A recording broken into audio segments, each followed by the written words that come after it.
Oke, Assalamualaikum warahmatullahi wabarakatuh. Kembali dengan saya Muhammad Rifki Fikri. Di materi kali ini di materi MT kali ini kita akan belajar tentang materi modul routing overview. Nah, oke. Di sini ada materi yang akan kita bahas, yaitu yang pertama metric, apa itu routing, dan kenapa kita membutuhkannya. Lalu ada klasifikasi routing, lalu ada RIB dan FIB, lalu connected route, lalu ada administrative distance, lalu ada prioritas pemilihan routing. Oke. Pada kesempatan kali ini kita akan pertama akan membahas terlebih dahulu materi pertama yaitu adalah matrix. Di mana matrix ini merupakan parameter eh, di mana parameter ini di mana matrix ini merupakan parameter juga dalam menentukan best path ataupun jalur terbaik dalam proses routing, teman-teman. Nah, kita kita perlu mengetahui bahwasannya algoritma penentuan best path routing itu bisa kita sebut dengan key breaker. Nah, teman-teman. Nah, urutannya yang pertama itu adalah distance. Lalu, jadi distance itu pernah kita singgung pada kesempatan sebelumnya. Dan apabila setiap routing protokol yang ingin dilalui itu memiliki distance yang sama, misal di sini distance-nya yang di nah, misalkan di sini distance-nya sama, di sini juga sama misalnya. Distance juga sama. Maka jalur ataupun penentuan best path routing akan dialihkan berdasarkan metrik ya teman-teman. Nah, setiap routing protokol itu memiliki cara kerja atau metriknya masing-masing. Nah, kita bisa singgung bersama-sama pada kesempatan kali ini. Sebelum kita melangkah lebih lanjut, langkah baiknya kita bisa lihat topologi berikut. Nah, di sini saya akan coba singgung untuk kali ini kita akan membahas routing protokol RIP ya teman-teman. Di sini ada 4 router. Antara router satu dengan router 2, router 1 dengan router 2 itu menggunakan RIP. Dan antara router satu dan router 3 itu menggunakan OSPF. Di sini tujuannya itu adalah menyambungkan koneksi ataupun mengirimkan paket eh, dari router ke dari router satu ke router 4. Mana mana best path ataupun jalur terbaik yang akan digunakan. Nah, di sini kita mengetahui bahwasannya algoritma penentuan best path routing itu yang pertama bisa kita gunakan parameter distance. Nah, di sini distance ataupun di setiap routing protokol itu memiliki distance-nya di port masing-masing. So, bisa lihat di sini. So, RIP yaitu distance-nya ialah 120. Lalu sedangkan yang OSPF sedangkan yang OSPF distance-nya ialah 110. Nah, di sini dengan menggunakan parameter distance, maka dari itu ketika router satu ingin mengirim paket ke destinasi yaitu router 4, maka dia akan menggunakan jalur yang bawah, yang OSPF ini. Itu router 3. Habis itu mana ya? Router 3. Habis itu dari router 3 ke router 4. Karena antara router satu dengan router 3 itu menggunakan OSPF dengan distance 110 yaitu yang lebih kecil. Ini, nah kasusnya saya akan bikin kasus baru ketika apabila distance pada setiap router itu misalnya sama keduanya dengan router 3. Sini, nah sini bisa lihat teman-teman antara antara router 2 dan router 3 di sini memiliki desain yang sama, maka parameter yang kita gunakan. Nah, di sini bisa kita lihat ya teman-teman, ada antara router 2 dengan router 3 itu memiliki desain yang sama. Kan saya pernah singgung ya bahwasanya desain yang bisa di custom, desain itu bisa di custom ataupun kalau misalkan teman-teman mau menggunakan routing protokol yang sama, semua pada topologinya itu boleh karena itu sesuai dengan kebutuhan. Sini topologi ataupun contoh kasusnya. Nah, bisa kita lihat pada setiap router itu menggunakan topologi routing protokol RIP. Nah, RIP. Keempat. Dan untuk RIP itu kan dia distance-nya default-nya itu 120 ya. Ini. Kita bisa lihat di sini distance-nya bahwasannya sini adalah 120. Maka dari itu, bagaimana kasusnya apabila router satu pengen ke router 5 di di naik boardnya di next hopnya atau di router selanjutnya, baik itu router 2 ataupun router 3 itu distance-nya sama yaitu 120. Maka dari itu kita bisa menggunakan parameter yang kedua yang dinamakan dengan metrik ya teman-teman. Nah,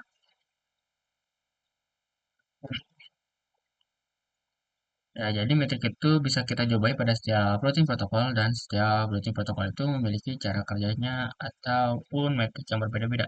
Nah, atau adapun untuk yang RIP itu cara kerja metriknya berdasarkan hop count.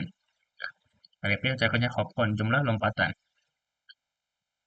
pada setiap hopnya. Jadi bisa kita lihat di sini teman-teman. Ini kan antara dua router, antara dua dengan router 3, distance-nya sama 110. Nah, maka dari itu ketika satu router satu ingin mengirimkan paket ke router 5, maka dia melihat jumlah lompatannya terlebih dahulu. Kalau misalkan kita lewat atas ya, mulai dari router satu ke router 2 itu dihitungnya satu. Lalu lompatan dari router 2 ke router 4 hitungnya 2 dan seterusnya ini lompatan ketiga. Nah, di jalur atas itu ada tiga lompatan. Nah, kita coba karena kita coba hitung yang di bawah. Dari router satu ke router 3 ini satu lompatan. Router 3 ke router 5 itu adalah dua lompatan. Berarti kalau lewat bawah itu dua hop. Kalau lewat atas itu tiga hop. Maka dari sini kita bisa lihat di sini dalam hal router akan mengarahkan pada jalur dengan nilai metrik terendah. Sini.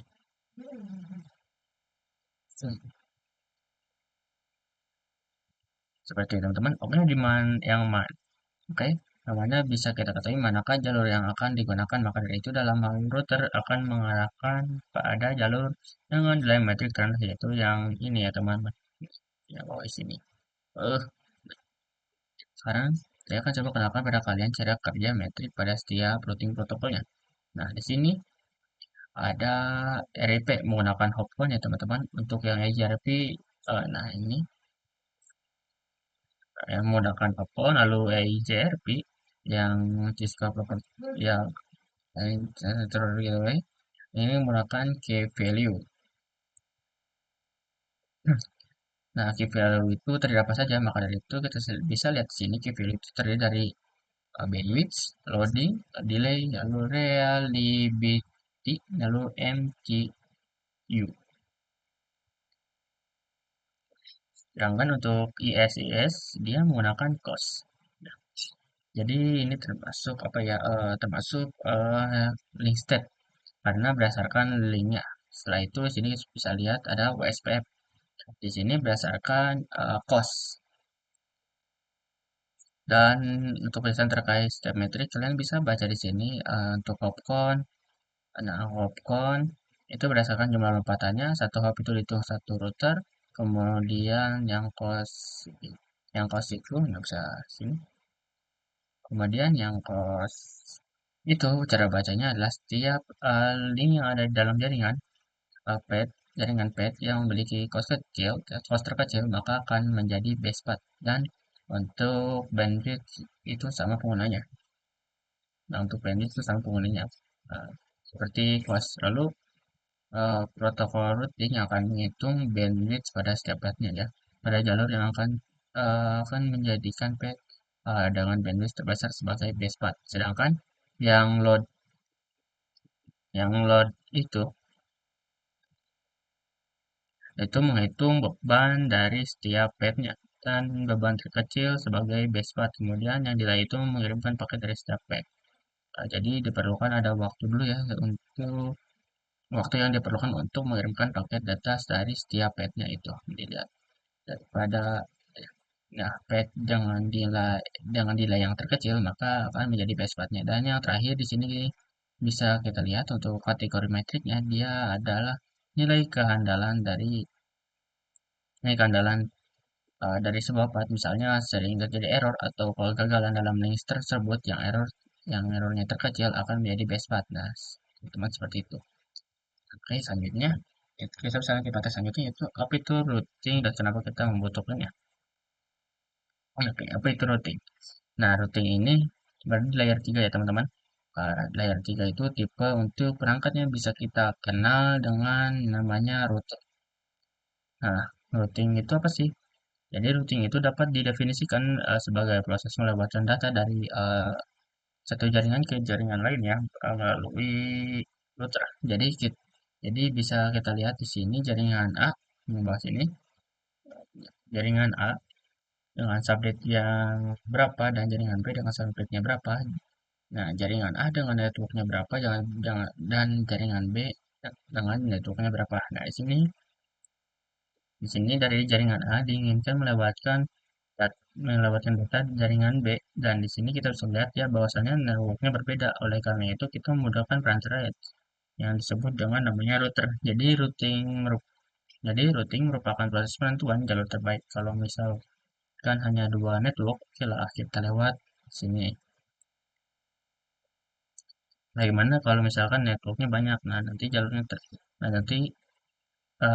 terbaiknya itu akan lewat mana? Nah itu fungsinya harus kita. Oke, jadi bisa kita ketahui ya bahwasanya teman-teman routing dapat juga diartikan sebagai proses pemindahan paket data dari source ke destination, di mana keduanya berada pada network yang berbeda. Oke, mengacu pada hasil layar, maka proses routing terjadi pada layar 3, yaitu network layar berkaitan dengan pengalamatan IP. Jadi bisa kita lihat di sini IP-nya berapa, subnet masknya berapa untuk mengoperasikan teknik routing dalam sebuah jaringan. Diperlukan peralatan perantara yang disebut dengan router ya teman. Nah yang kita singgung. Dan juga router merupakan perangkat jaringan yang memiliki beberapa interface jaringan dan mampu membentukkan jalur terbaik ataupun best path yang dapat ditempuh oleh sebuah paket untuk mencapai network tujuan. Jadi kalau misalkan teman-teman pernah dengar yang namanya switch, si switch itu kan layer 2. Nah, perbedaan antara router dan switch itu apa sih? Nah, kalau misalkan perbedaan dari segi fisiknya, switch itu lebih banyak port interface-nya, tapi pada port untuk router itu port interface-nya tidak sebanyak switch. Nah, kita coba tersinggung ya. Nah, nah, sekarang apa sih dan kenapa gitu ya? Kenapa kita butuh routing? Jadi, seperti yang kita singgung, ini bisa kita lihat sini teman-teman. Networknya ada banyak nih, network A, mana ya? Network A, network B, dan terus lain sebagainya. Yang mana ini antara network ini memiliki subnet network yang berbeda. Nah, jika teman-teman jelas dari sini ada sebuah IP ya. Nah, 210.1 dan 192.168.4.0 seperti itu. Nah, untuk melewati data dari suatu lanjut. Nah, untuk melewati data dari suatu network ke network lain untuk melewati data itu kan pasti membutuhkan router. Nah, di sini kita bisa lihat nih best path ataupun jalan terbaik untuk mencapai destination itu lewat mana. Kalau misalkan kalian masih bingung best path itu bagaimana gambarannya, jadi di sini saya sudah ada kayak seperti topologi teman-teman. Ya, sini antara source dengan destination itu misal apa terdiri apapun terdapat berbagai rute untuk mencapai best path ataupun jalur terbaiknya itu lewat mana. Nah, ya, itu nanti kita pelajari bersama-sama entah itu apa itu prioritas pemilihan routing, entah itu menggunakan apa dan menggunakan apa aja. Nah, itu kita singgung bersama-sama nantinya ya teman-teman. Nah, di sini kita singgung terkait kenapa kita butuh routing. Secara umum, routing adalah salah satu elemen kunci dalam desain dan pengulangan jaringan yang memungkinkan komunikasi efektif antar perangkat jaringan. Nah, apa saja sih alasannya kenapa kita butuh routing? Dan caranya yang pertama yaitu mempermudah manajemen jaringan mulai dari sisi pemakaian bandwidth, keamanan, dan lain sebagainya. Itu juga dengan routing. Ketika ada jaringan lokal sudah mulai kompleks, maka dibutuhkannya yang namanya routing. Dan seperti itu. Dan juga routing ini dapat berfungsi untuk membaca broadcast domain. Jadi kalian sudah paham apa itu broadcast domain. Kemudian tiga, dengan routing kita bisa koneksi antar wide area network. Jadi kalian paham ya kan beda kan kalau misalkan lokal area network itu luas kan itu kan yang namanya one lokal lokal area itu adalah LAN, terus yang namanya one itu adalah wide area network. Nah, dan kalau misalkan apa Misalkan dari apa ya, kayak LAN dan banyak. Dan pasti kan bisa kita menghubungkan dengan proses yang namanya routing. Itu salah satu fungsinya yaitu koneksi antar wide area network. Kemudian juga dengan yang namanya routing. Kita bisa kelola namanya redundansi serta dan tingginya. Seperti itu. Oke, kita bisa lanjut ke materi selanjutnya. Nah, oke, selanjutnya kita bisa ke klasifikasi routing. Secara umum, routing itu terbagi menjadi dua kategori ya teman-teman. Ada yang bisa disebut dengan static routing dan juga ada yang kita bisa sebut dengan dynamic routing. Nah, mari kita perluas cakupan pengetahuannya. Kita terkait routing ini pada ilustrasi gambar berikut teman-teman. Jadi kita bisa di sini pada ilustrasi gambar berikut di mana sebelum pada pembelajaran rencana ketika kita mempelajari routing terutama pada bagian static itu kan umumnya seperti ini ya teman-teman, mau kemana lewat mana ya gitu teman-teman. Jadi kalau misalkan saya ilustrasikan ketika router satu ingin berfungsi dengan router ketiga, maka dia harus menggunakan metode rumus seperti ini ya teman-teman. Mau kemana, mau kemana, kemana gitu ya. Itu untuk static routing. Jadi untuk router satu dia akan terlihat terlebih dahulu nih untuk network memiliki misalnya 192.168.3.0 song seperti di router satu itu kita lihat bagian informasi routing tabelnya. Nah, secara defaultnya atau by default untuk router satu ya, ya akhirnya ataupun ataupun pada ataupun di milikatif connectednya ya hanya terdaftar 192.168 teman-teman 1.0 dan juga 11.10.0. Jadi untuk 192.168.3.0 itu belum terdapat oleh karena itu filter itu harus mengenalkan ataupun harus melakukan static routing ke network yang dimiliki oleh router 3 dengan cara IP route. Kalau misalkan lewat terminal IP route, terus destination IP address-nya networknya itu 3.0, terus gitu hanya menggunakan 10.10.2 yang ada pada Ether satu yang dimiliki oleh router 2 ini seperti itu. Nah, itu udah kita sambung pada pembelajaran MT-nya sebelumnya ya teman-teman. Adapun cara terkait dari dynamic routing itu di acara kerjanya adalah mengadvertise network yang dimiliki oleh alias setiap routernya. Nah, untuk setiap routernya DHCP itu masing-masing untuk router satu DHCP-nya ini dan router 2 DHCP-nya ya 02.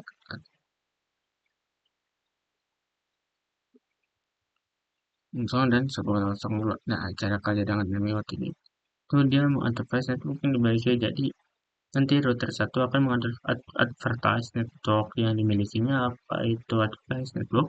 Tapi itu advertise network yaitu mempromosikan networknya. Jadi saya sebagai router satu nih saya punya network 1.0 dan juga 10.0. Nah, kalau misalkan dari router lain pengen satu pengen 1.0 10.0 saya ya seperti itu. Nah, itu cara kerjanya teman-teman, cara kerja jamming happening call. Nah, kalau misalkan setiap router sudah ditanamkan device seluruhnya, maka dari router satu akan bisa melihat nih, nah, kalau mau ke 3.0 3.0 lewatnya router 3 seperti itu. Nah, untuk cara kerja dari dynamic routing teman-teman. Nah, oke, kita bahas lebih dalam ya teman-teman terkait dynamic routing di sini. Nah, di sini untuk dynamic routing itu terbagi menjadi dua kategori lagi. Ada yang namanya BGP dan ada yang namanya AIGP. Untuk BGP itu uh, untuk BGP itu kepanjangannya dari Interior Gateway Protocol digunakan untuk routing yang berada pada satu jangkauan AS. Apa itu AS? AS itu kepanjangan dari Autonomous System Number. Untuk setiap perusahaan ataupun setiap PSP itu memiliki yang namanya AS-nya masing-masing. Adapun AJP yaitu External Gateway Protocol digunakan untuk menghubungkan antar AS. Jadi misal ISP A mau menghubungkan ke ISP B, nah itu nanti terlihat nih AS-nya berapa seperti itu teman-teman. Nah kita coba singgung yuk terkait yang AJP yaitu Internal Gateway Protocol. Itu ada dua kategori. Mekanisme yang kita bisa gunakan. Ada yang desain vektor, ada juga yang list. Dan setiap mekanisme yang ada aneh maksudnya. Nah, dan setiap mekanisme yang ada itu memiliki routing protokolnya masing-masing. Untuk distance vektor itu ada yang namanya RIP. Nah, nah RIP ataupun routing. Dan juga ada yang namanya EIGRP. Nah, sebelum EIGRP ini ada nih teman-teman kategori routing. Jadi sebelum EIGRP dia akan menjadi EIGRP. Ada kategori routing yang namanya IJRP. IJRP. Oke. Nah, adapun yang link state, nah, link state itu routing protokol. Ada ISS, ISS, dan juga SPF. Nah, mari kita bahas apa itu RP dan apa itu RP dan apa itu EJRP ataupun lain sebagainya. Untuk yang kita bahas untuk pertama kali terlebih dahulu yang pasti adalah distance vector. Jadi itu cara kerjanya dengan melihat hopcon-nya ya teman-teman, melihat distance vektornya ataupun melihat hopcon-nya, jumlah titiknya atau jumlah lipatan. Jadi kalau misalkan untuk yang distance vector itu ada dua ya teman-teman, ada yang namanya RIP dan EJRP. Nah untuk RIP ini kita bisa lihat setiap konsep kategori kan ada distance-nya juga dan leading state-nya juga. Kalau misalkan kita lihat cara kerja dari distance ini untuk distance itu cara kerjanya dengan biasa melihat eh, melihat dari titik terdekat ataupun berdasarkan jumlah titiknya ataupun tokonya. Adapun cara kerja dari link set itu dilihat dari berapa ataupun status dari link setnya. Bisa kita lihat jadi berapa besar bandwidthnya atau berapa besar cost-nya. Jadi semakin kecil cost yang dimiliki maka routing ataupun penentuan route-nya lewat situ teman-teman. Jadi teman-teman bisa lihat di sini yang pertama terlebih dahulu. Lalu terkait instance-nya ada RP dan juga IGRP. Kalau RP itu dalam pemilihan jalur routingnya berdasarkan jarak terdekatnya. Jadi jarak dia dari router ke tujuan ini disebut dengan hopcon. Kemudian RP ini ada dua versi. Ada versi satu dan 2. Kalian bisa baca-baca aja di sini. Kemudian untuk IGRP bahwasannya dia sebelum IGRP dikembangkan itu ada kategori yang namanya IJRP. Jadi sebenarnya EJRP ini ataupun IJRP ini adalah Cisco property proprietary teman-teman. Nah, hanya bisa dikoneksikan antar Cisco dengan Cisco. Nah, walaupun dia termasuk kategori apa namanya distance ya, dia juga masuk kategori link state. Jadi dia disebut dengan hybrid role hybrid routing protocol. Jadi dia cara kerjanya ataupun metriknya juga digunakan dalam menggunakan bandwidth ya teman-teman ataupun load ataupun lain sebagainya itu bisa baca di sini dia menggunakan bandwidth menggunakan load. Nah ini bandwidth menggunakan load lalu rela, real, reliability sebenarnya. Adapun untuk yang state nah dia akan melihat kondisi linknya berdasarkan apa berdasarkan untuk aspek itu berdasarkan pasnya gitu kan atau bagaimana. Nanti kita bisa lihat untuk MTC hari ini kita akan fokus ke dalam SPF-nya teman-teman, baik itu single area ataupun pencarian nantinya. Jadi kita sudah singgung terkait cost. Jadi cost-nya itu memiliki nilai paling kecil akan dijadikan sebagai acuan untuk menentukan jalur routingnya. Seperti itu. Teman-teman oke teman-teman udah bisa memahami, bisa kita lanjut ke AGP-nya. Startnya gateway protokol hanya satu yaitu di GP kita menggunakan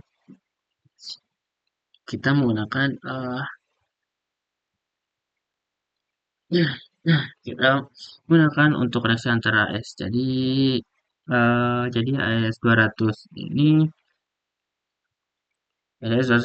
untuk perusahaan mana, AS 100 ini untuk perusahaan mana ataupun misal instansi lainnya. AS 200 untuk SP mana, AS 100 untuk SP mana. Nah, itu misal untuk interkoneksi antara satu AS dengan AS lainnya. Nah, itu bisa menggunakan routing protokol BGP. Sini kita akan berkenalan dengan yang namanya RIB dan FIB. Nah, teman-teman, ketika membahas materi routing, alangkah baiknya kalian perlu mengetahui terlebih dahulu yang namanya RIB dan FIB. Apa sih yang dimaksud dengan dua istilah tersebut? Mungkin sebagian orang mengelompokkan RIB dan FIB itu dalam komponen routing. Tapi apapun itu pengelompokannya, apapun itu komponennya, kita tetap membahas atau kita bahas terkait yang namanya RIB dan FIB. RIB ini kepanjangan dari Routing Information Table ataupun adapun FIB itu kepanjangan dari Forwarding Information Table. Nah, sebuah langkah lebih jauh saya akan coba kenalkan pada kalian terkait dua istilah ini ya teman-teman. Ada yang namanya control plan, ada juga yang namanya data plan. Contoh plan di control plan ini diibaratkan sebagai otak ya teman-teman, sedangkan data plan ini diibaratkan sebagai kemampuan. Nah, control plan ini memanfaatkan yang namanya RIB ya teman-teman, Routing Information Table. Routing Information Table ini mungkin biasa kita kenal juga dengan namanya Routing Table. Jadi istilah tersebut sama. Jadi control plan ini akan memanfaatkan yang namanya Routing Table.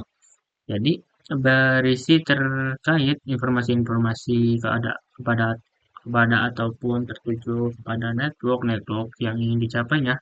Sedangkan data plan itu kan ibaratkan sebagai kemampuannya. Jadi data plan itu akan memanfaatkan yang namanya forwarding information table. FIB. Jadi kita bisa lihat nih apa yang namanya kumpulan-kumpulan informasi seperti ini. Tapi pas lagi sorry, pas lagi nanti di lapangan ya teman-teman. Jadi nanti data plan ini diberikan sebagai lapangan. Jadi nanti di lapangan itu penerapan ataupun pengimplementasiannya akan bagaimana. Nah, itu nanti akan dilihat cara kerjanya dari FIB Forwarding Information Table seperti itu. Nah, kita coba membahas terlebih dahulu terkait RIB itu teman-teman. Adapun routing table. Jadi teman-teman kalau misalkan pada pelajaran SPCNA itu kan kalau mau pergi pada bagian routing table kan tinggal pergi pada bagian IP routes ya teman-teman. Nah, ini berisi entry menuju network-network yang ingin dicapainya. Oh, jadi tadi kita sudah membahas mengenai routing table, teman-teman. Jadi ini adalah gambaran pada routing table itu sendiri. Di sini routing table itu berisi entry-entry menuju rantai kontrol yang ingin dicapainya. Nah, di sini ada yang namanya DAC. Nah, di sini namanya DAC, Dynamic Active Connector, yaitu network ataupun network yang terkoneksi secara langsung, yaitu antara router 1 dengan PC1 dan R1 dan juga R1 dengan R2. Nah, itu sudah ada informasinya dan juga ketika kita misalnya tidak terkoneksi secara langsung, misalnya itu 0, maka itu harus dilakukan routing. Nah, di sini saya lakukan routing secara statik. Jadi ketika router 1 ingin berkenalan dengan network yang dimiliki oleh PC2, maka dia akan melakukan routing terlebih dahulu. Nah, di sini saya sudah melakukan routing. Nah, di sini teman-teman gak usah pusing-pusing kalau misalkan mau melakukan praktik boleh, melakukannya tidak praktik juga boleh. Karena saya pada dasarnya pada awal pembelajaran ini saya akan hanya mereview terkait konsep-konsepnya terlebih dahulu. Kita jadi tidak usah khawatir. Nah, di sini teman-teman juga bisa lihat bahwasannya untuk RIB, untuk routing table itu berisi data ataupun informasi table data dalam root ya teman-teman. Terkait daftar daftar router ke jaringan network yang ingin dicapainya seperti itu. Dan juga RIB ini berisi metrik ataupun nilai atau prioritas dari masing-masing router. Nah, saya akan memberitahu kepada kalian bahwasanya setiap routing table itu ataupun setiap routing protokol itu memiliki cara kerjanya masing-masing. Nah, cara kerja masing-masingnya itu dilihat dari metriknya. Mungkin dari aspek nanti metriknya juga bekerja untuk metriknya ataupun juga cara kerjanya akan dilihat dari costnya gitu teman-teman. Sedangkan atau misal dari apa namanya dari EJRP itu adalah cara kerjanya ataupun metriknya nanti dari bandwidth. Terus misal untuk routing protokolnya dari metrik apa? dari metrik apa ke metrik apa. Nah, itu nanti kita akan mengetahuinya secara berkala. Kemudian untuk RDB untuk routing table itu terbentuk dari semua router yang terbentuk dari kemudian dari itu untuk routing table itu terbentuk dari sebuah router yang terbentuk dari dynamic routing protocol. Jadi dynamic routing protocol itu kan ada banyak ya dengan PSPF, BGP, dan juga IP. Nah nanti misalkan flagnya itu, nah flagnya itu ada DAO. Nih, yang ini DAO, tapi itu nanti pakai SPF, nah, pakai yang OSPF. Terus kalau DAT itu berarti kalian menggunakan apa? Nah, seperti itu. Menggunakan itu nanti kalian akan lumayan secara berkala seperti itu. Kemudian RIB atau routing table itu juga terbentuk dari connected network. Connected network itu seperti yang saya singgung, yaitu dynamic uh, dynamic active connected. Ya, kelihatan di sini itu status yang terkoneksi secara langsung itu seperti ini. Kemudian routing table juga termasuk dari konfigurasi router tambahan seperti static route. Jadi seperti apa namanya topologi yang ada di sini? Ketika satu router ingin berkenalan dengan network yang dimiliki oleh PC2, maka dia harus melakukan route tambahan, yaitu static routing ya gitu teman-teman.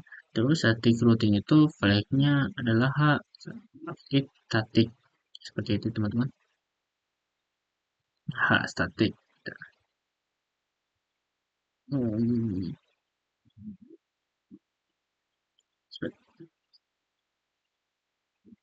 Nah, oke, di sini kita sudah membahas terkait RIB. Kurang lengkap kalau kita nggak membahas yang namanya FIB. Jadi seperti yang yang saya singgung sebelum control plan itu, control plan itu informasinya terkait network yang ingin dicapai. Nah, itu kan control plan itu adalah orang pusatnya ya teman-teman. Nah, di sini data plan itu adalah orang pelaksanaannya. Jadi dia akan melakukan implementasinya yang akan melakukan aksinya pada lapangan. Nah, data plan ini memanfaatkan yang namanya FIB, Forwarding Information Base. Jadi, FIB ini bahkan sebagai cache dari routing table. Jadi, berisi router yang dipilih oleh algoritma routing sebagai jalur pilihan untuk meneruskan paket atau route yang sering digunakan. Nah, hal ini sering dalam bentuk cache atau format kompresi atau precompile, ada compile, precompile yang dioptimalkan untuk perangkat keras, perbandingan dan pencarian. Nah, teman, kalau pengen lihat gambaran secara gamblangnya terkait FIB dan RIB, mungkin teman-teman bisa lihat pada gambar ini. Jadi ada RIB yang bisa kita lihat yaitu baik itu routing table ataupun RP table. Kemudian nanti dia akan membentuk cache yang akan digunakan oleh FIB nantinya. Nah, itu nanti kita sebut dengan cache. Nah, nanti ini mungkin materi advance, teman-teman. Nggak harus apa namanya otak-atik sampai dalamnya banget. Tapi kalau pengen otak-atik sampai dalam, silakan. Nanti kan bisa kalian search. Tapi dan sebagainya. Aduh, sebentar.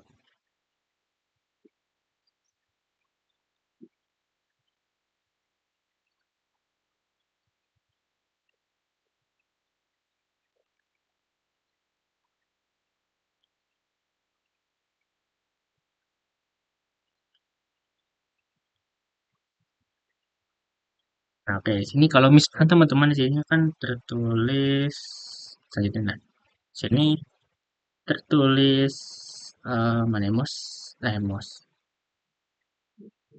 Nah, sini tertulis 192.1 mana ya? 192.168.1.0. Di sini teman-teman kalau misalkan dari 192.168.1.0 1.1 sampai 192.168.1.0/62 kan slash 62 itu kan slash 24 jadi berarti. kan dikurangi network dan broadcast-nya. Maka jadi 62. Maka dia akan menggunakan, nah, dia akan menggunakan nomor entry yang nomor ketiga ini. Sedangkan ketika kalian ingin menggunakan ataupun menunjukkan network 192.168 eh, 1 titik mana ya?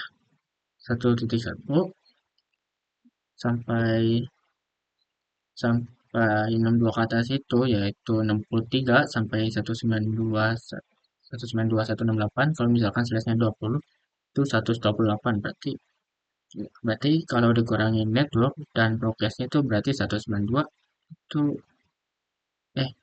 jika network dan progressnya dikurangi berarti 129. Lalu 192 168 berarti ya hasilnya ya 192 168 126.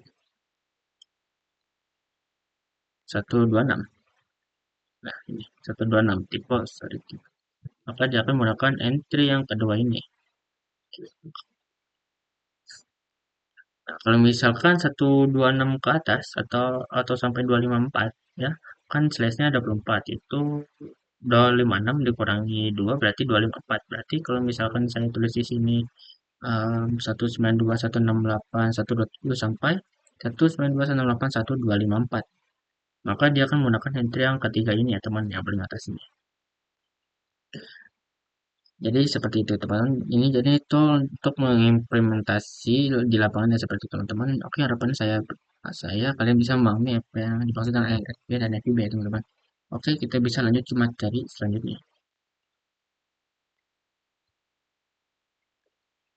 Oke selanjutnya kita ke materi connected. Nah, oke. Ini kita akan membahas terkait materi pelajaran MTCRE. Di sini kita akan menyinggung yang namanya connected road. Connected road ini biasa kita singgung atau bisa kita kenal dengan yang namanya D, eh, C. Jadi ini adalah connected road. Sini bisa kelihatannya gambarannya ada DC, teman-teman. Jadi misal kalian mempunyai topologi ini. Topologi itu mungkin eh, secara sederhana seperti ini, teman. Ada satu dan ada dua.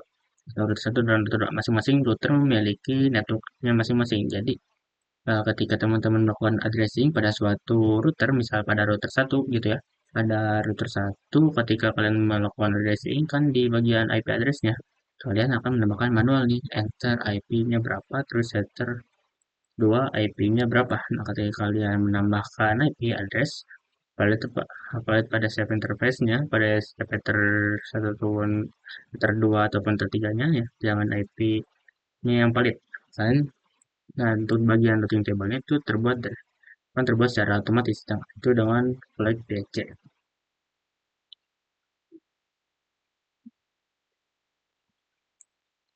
Nah, misalkan untuk yang 10.10.0 itu, yang ini, ya, yang ini 10.10.0 gitu, yang mengarah ke antara router satu dan router 2 gitu ya, teman-teman. Kemudian juga yang 10.10.0 yang router satu yang mengarah ke P1. Nah, di sini mengarah ke PC1. Nah, di sini bisa kalian lihat teman-teman di sini sebagai berbagai komponen ya. Ada DST DST ada. Berarti memang router satu itu ingin menganalisis ke network yang dimiliki oleh P1 yaitu 10.0. Kemudian melalui Ether 3 sudah benar. Kemudian sini juga ada yang terkait distance. Distance ini nanti kita bahas pada pertemuan. Nah ini distance. Nah ini nih. Bahwa ini ada distance. Nah untuk distance kita akan bahas di materi selanjutnya. Uh, secara singkat ataupun secara sederhana ya. Setiap DRC ataupun setiap routing table itu akan uh, memiliki distance di bawahnya gitu. Terkait gambaran connected road. Nah di sini ada berbagai parameter yang harus kita ketahui. teman-teman terkait dengan connected route itu. Jadi connected route itu ketika misal terdapat dua buah IP address yang berasal dari subnet yang sama, eh, yang pada sebuah enterprise dan kalaupun nantinya hanya akan ada satu connected route, kemudian jangan lupa jangan pernah menempatkan dua buah IP address dari subnet yang sama pada dua enterprise yang berbeda. Karena nantinya akan menimbulkan kabel atau logika routing di router seperti itu teman-teman. Nah, oke ini gambaran terkait connected route ya oke. Selanjutnya kita bisa ke materi administrative distance. Kita akan kita akan berkenalan dengan yang namanya distance atau mungkin biasa disebut juga dengan istilah administrative distance. Sama-sama saja ya. Jadi distance ini merupakan parameter yang bisa digunakan ketika terdapat berbagai jalur untuk mencapai tujuan. Nah, maksudnya apa sih? Kita coba singgung di sini teman-teman. Jadi desain itu berapa administrative distance merupakan suatu fitur ataupun parameter yang digunakan oleh router untuk menentukan rute dengan jalur terbaiknya jika terdapat dua atau lebih jalur untuk mencapai tujuan. Setiap routing protokol itu memiliki nilai distance masing-masing, teman-teman. Jadi memiliki distance defaultnya masing-masing. Nah, walaupun setiap routing protokol memiliki desain dan defaultnya masing-masing, kita pun bisa tetap custom-nya, teman-teman. Jadi kalau misalkan dibutuhkan, bagaimana sih gambaran penggunaan desain ini? Jadi desain ini biasa digunakan dalam file over. Ya, karena memang terdapat beberapa jalur untuk mencapai tujuan. Dan ini kita punya goals-nya dengan memilih ataupun menentukan rute dengan jalur terbaik. Nah, di sini ada tingkat-tingkatan atau biasa kita sebut dengan T-breaker, teman-teman. Jadi T-breaker ini ibaratkan kayak urutan dalam pemilihan best path ataupun rute terbaiknya. Yang pertama itu adalah distance. Yang kedua adalah metric.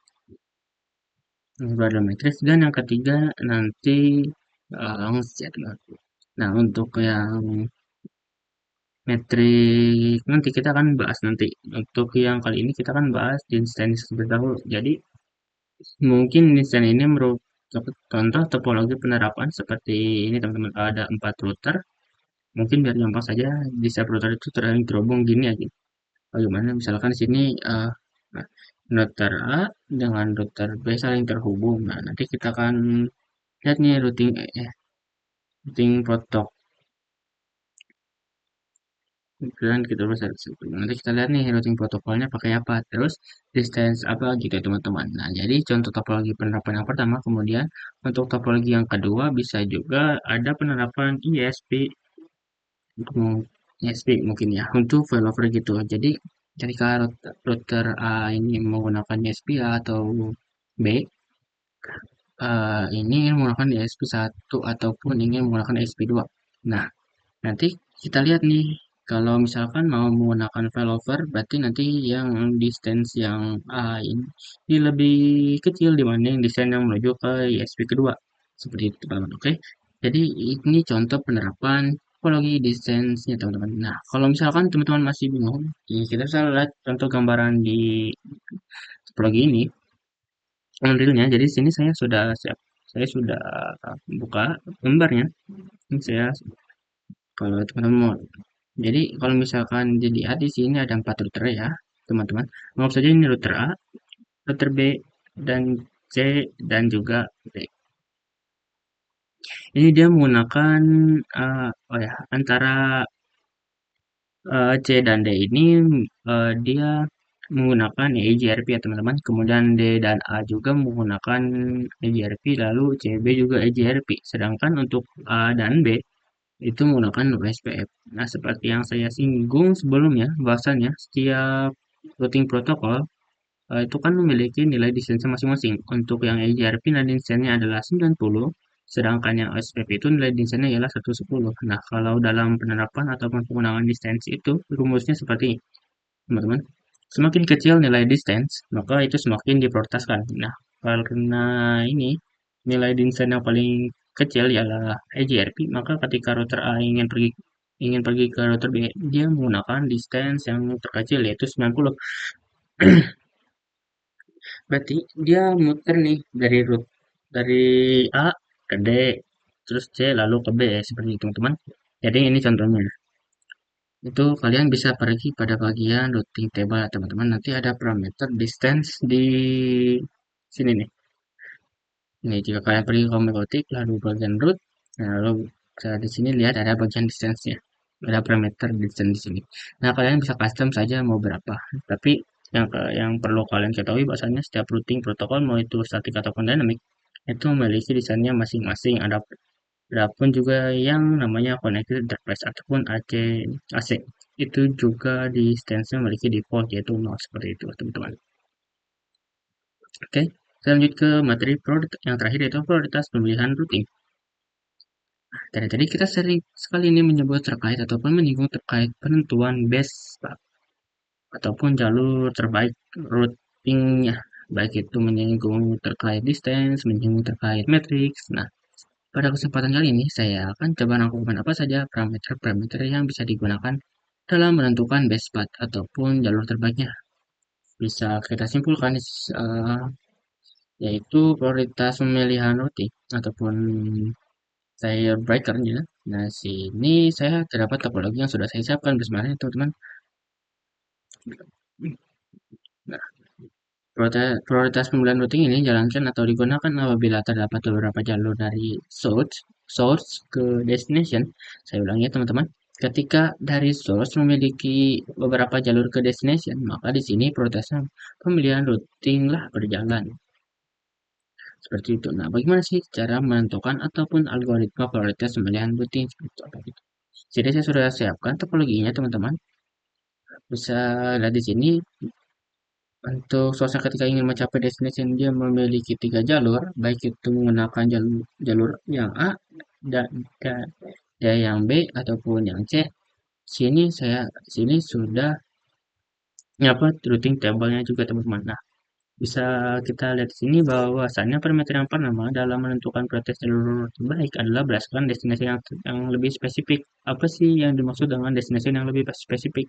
Itu dengan network yang lebih spesifik atau teman-teman di sini kan untuk server yang bagian destinasinya itu memiliki IP network yang 30.0 ya. Kalau misalnya kita lihat di routing table, aduh, udah Bang, memiliki prefix yang berbeda-beda. Maka dari itu, ketika router satu ingin ke destination-nya yaitu server 2 yaitu 30.3, maka kita lihat terlebih dahulu network yang lebih spesifik itu yang mana. Nah, kita bisa lihat bahwasannya untuk yang slash 24 itu kan jumlah hostnya yang bisa digunakan ialah 256. Dikurangi network dan broadcastnya adalah 24. Sedangkan yang slash 29 itu jumlah host yang bisa digunakan adalah 8 dikurangi network dan broadcastnya itu jadi 6. Maka dari itu network ataupun apa destinasi yang lebih spesifik adalah yang B. Teman-teman. Kenapa? Karena ketika source ingin mencapai destination itu, kita lihat terlebih dahulu network yang lebih spesifiknya. Oh, 030. Nah, 030 ini prefixnya dengan yang slash 29, teman-teman. Jadi, dari 1 sampai 6 itu menggunakan slash yang 29, sedangkan untuk yang 6 ke atas itu baru menggunakan slash 24. Nah, bisa kita lihat juga di sini teman-teman untuk kecerahannya. Jadi apa yang namanya source ingin destination. Nah, bisa kita lihat juga di sini teman-teman.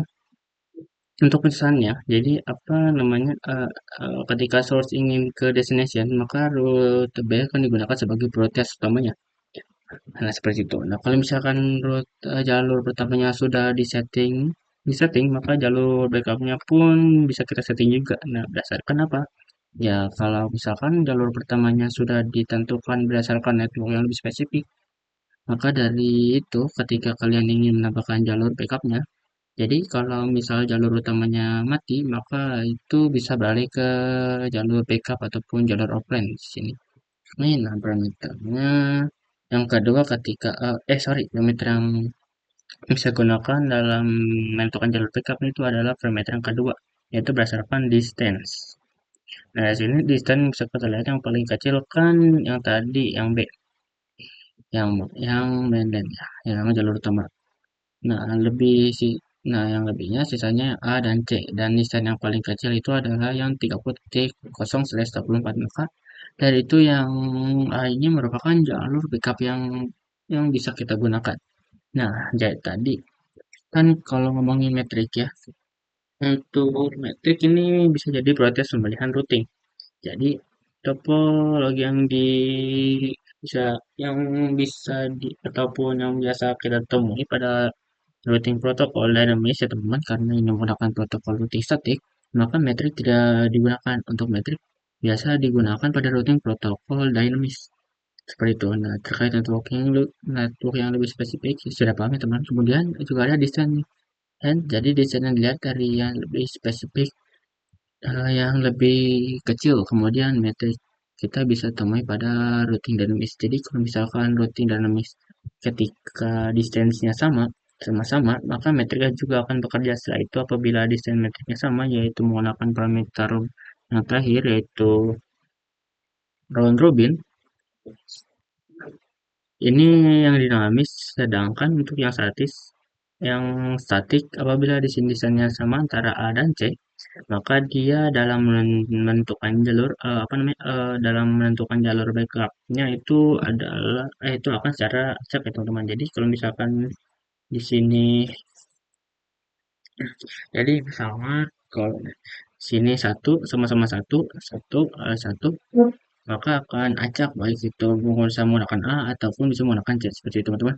Ini mungkin terkait ringkasan algoritma prioritas pemilihan routing. Semoga kalian paham, kalian bisa memahami apa yang saya sampaikan. Oke, mungkin cukup sekian dari materi yang saya jelaskan di modul